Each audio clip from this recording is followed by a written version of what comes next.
Meet Mia, a secondary school student living in the Caribbean who loves sharing her photography on Snapchat and Instagram. One day, Mia gets a message on Instagram.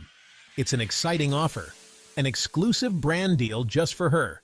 Wow, a chance to work with a brand! Mia can't believe it. She quickly clicks the link, which takes her to a page asking for her login details.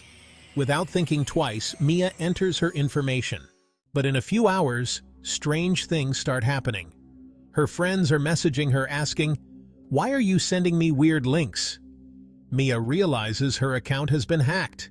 Now the hacker is using her account to spread scams and spam her followers. Mia can't log back in because the hacker has changed her password. With the help of her friends and some online resources, Mia eventually recovers her account by contacting Instagram.